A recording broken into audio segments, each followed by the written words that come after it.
Getting things done पुस्तक लोगों की प्रोडक्टिविटी बढ़ाने और सारे जरूरी कामों को समय से निपटाने में अचूक फॉर्मूला सिखाता है। गेटिंग थिंग्स डन समरी में आप इस फॉर्मूले को जान पाएंगे।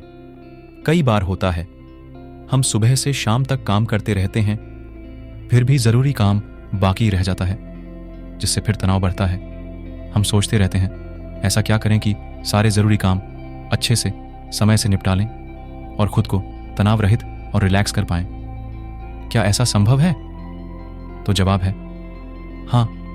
डेविड एलन की पुस्तक से आप 5 स्टेप्स फॉर्मूला जान पाएंगे जो आपकी इस समस्या का समाधान बता देगा।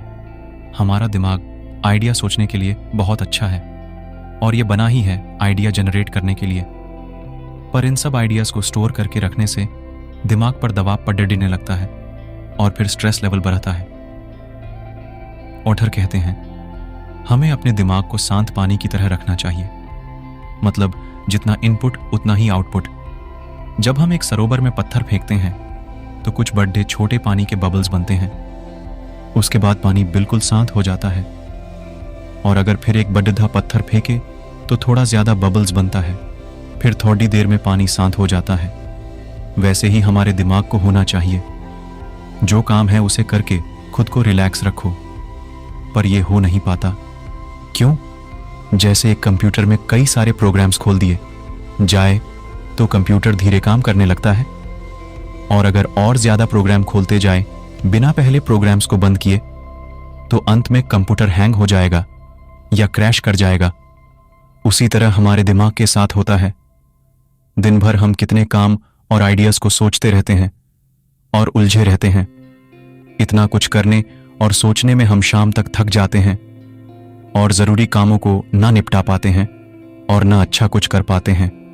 तो चलिए इसका हल जानते हैं अब इस 5 स्टेप्स फॉर्मूला से। Getting things done 5 steps formula GTD। ये फॉर्मूला इन 5 स्टेप्स में बटे हैं, जिसे author mind like water quality भी कहते हैं। Number 1 capture, number 2 process clarify, number 3 organise, number 4 review, number 5 engage formula. Number 1 capture इस स्टेप में दिमाग में आ रहे सभी कामों, आइडियाज, बातों को कहीं पर लिख लें, जैसे कोई डायरी या जर्नल में या फिर आपके फोन में। एक लिस्ट बना लें, हर वो छोटी बड़ी चीजों को लिख लें। इससे आपका दिमाग फ्री हो पाएगा। और ऐसी जगह लिखे जहां सेफ रहे और आप उसे आसानी से देख सको। लिखने का मुख्य कारण यह है कि आप अपने दिमाग को तनाव रहित रख सके, ताकि वो उस वक्त के कामों में ध्यान दे सके और हर लम्हे को जी सके, जिससे फिर आपकी प्रोडक्टिविटी बढ़ेगी। और ये भी ना सोचें कि आप जो आइडियाज या बातें लिख रहे हैं वो अच्छी हैं या बुरी। जब आप सब बातें लिख लेते हैं तो आपको मौका मिल जाता है खराब आइडिया को हटा के नए आइडिया लाने में। Formula number 2 process clarify. अब लिखी हुई बातों को एक एक करके चेक करें। लिस्ट बनाने से फायदा तभी होगा जब हम लिखी हर चीजों को क्लैरिफाई करें। देखें कि क्या जरूरी है और क्या करना चाहिए। सबके लिए कुछ समाधान निकालें।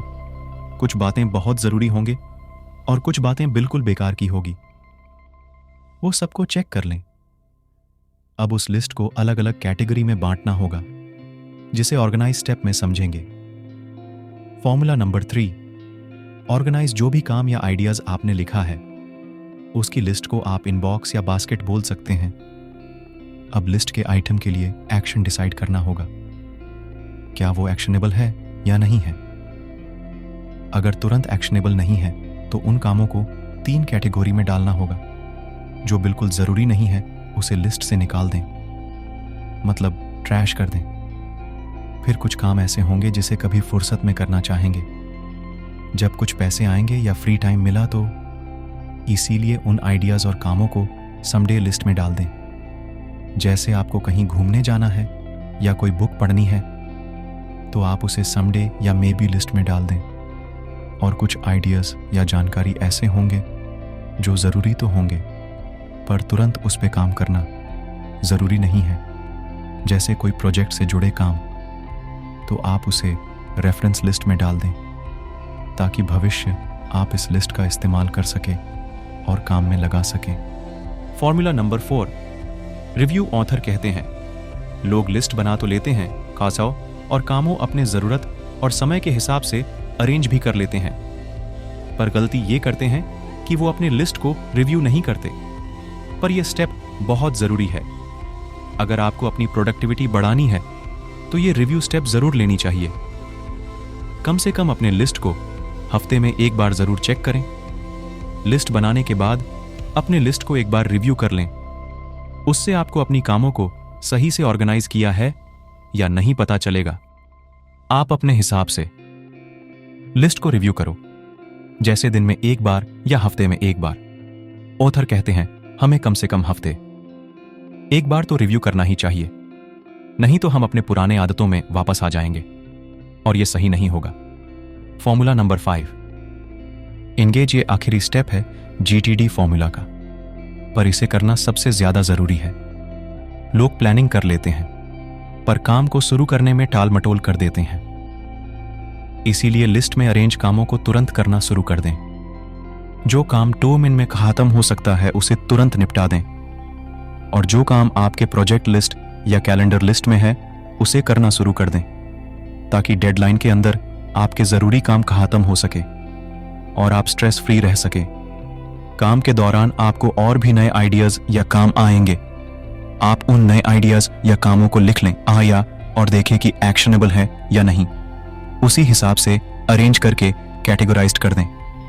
Conclusion, GTD formula getting things done एक बहुत ही इफेक्टिव तरीका है अपनी प्रोडक्टिविटी लगाने के लिए, जिसे ऑथर डेविड एलन ने कई बड़े लोगों को ट्रेन करके सिखाया है।